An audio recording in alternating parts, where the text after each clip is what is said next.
Welcome once again to the Dr. Zeero Free Magic Secret Show, where we search and go through every single last magical avenue possible to bring you all kinds of important magical secrets.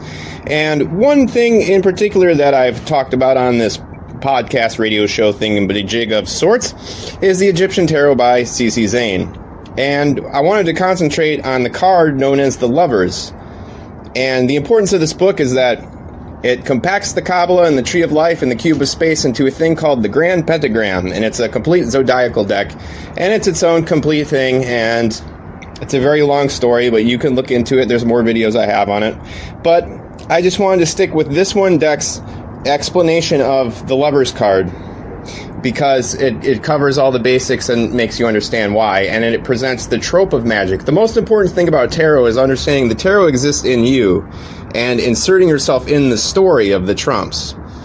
So this is a story about the Trumps, and in his deck, the Lover's card is called the Two Paths, because it's about two paths you can take. So Arcanum 6, which is the trope of magic, the Arcanum.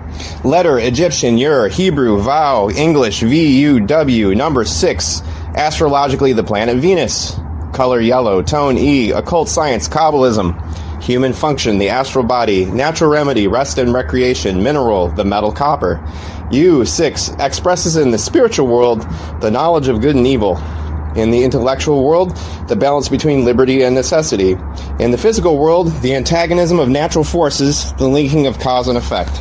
Remember then, son of earth, that for the common man, the allurement of vice has a greater fascination than the austere beauty of virtue. If the two paths should appear in the prophetic signs of thy horoscope, take care of thy resolutions.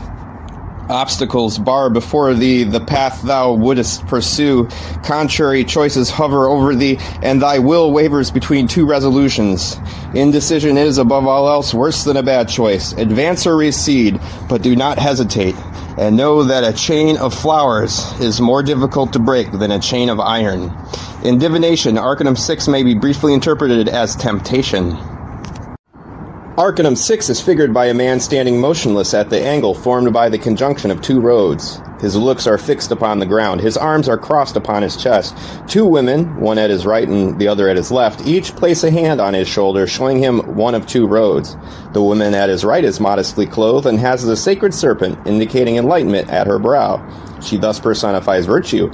The one at the left wears less clothing and is crowned with the leaves and vine of the grape. She represents vice, the temptress. Above and back of this group, the genie of justice, hovering in a flashing aureole of 12 rays, draws his bow and directs towards vice the arrow of punishment. The genie is crowned with a flame to show he is a spirit, and is represented in an aureole of 12 rays to indicate that justice will be meted out in due time to all as the sun passes through the zodiacal signs. This ensemble typifies the struggle between conscience and passions, between the divine soul and the animal soul, and that the result of this struggle commences a new epoch in the life. Number 6 signifies two actions, or twice. 3. It does not represent forces in equilibrium, but a constant oscillation between action and reaction. It thus indicates a wavering, a vacillation, forces so uncontrolled and ill-directed that they tend to destroy one another. In astrology, since Venus governs the affections and the social relations, it gives love of ease, comfort, luxury, and pleasure. It is not necessarily evil, but in seeking the line of least resistance it may be led into vice.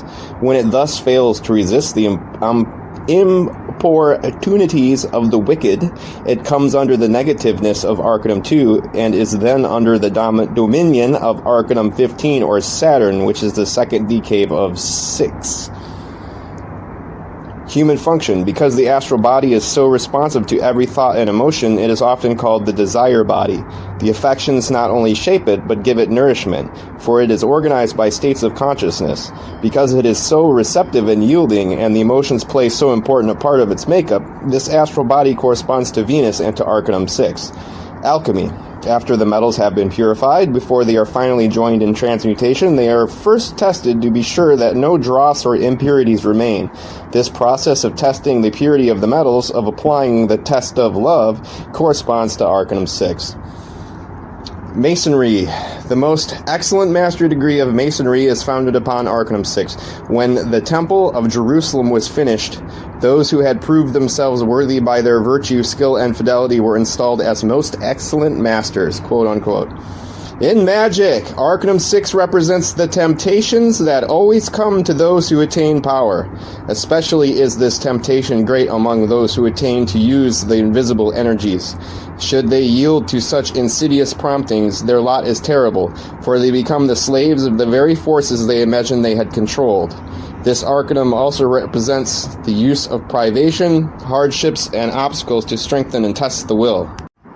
In initiation, the evolving soul, passing through the lower kingdoms, where strife and self-preservation are dominant factors, develops the animal propensities and instincts to a high degree. This is a necessary phase of its progression, but when self-consciousness has been reached, in order that the animal may partake of the divine quality which makes self-conscious immortality possible, these animal energies and instincts must be diverted into a higher than animal channel. They must be directed or transmuted into an organization of energy having for object the welfare of society as a whole. This higher type organization, largely drawing its energies from the animal soul, or lower type organization yet containing many higher vibration rights, is called the divine soul. So, that's your quick lesson about Arcanum 6 today on the Dr. Zeero Free Magic Secrets Show. I hope that was informative enough to you, and I hope that you hit the subscribe button and let people know I exist. And hey, guess what? Here's a rockin' outro. See you guys next time.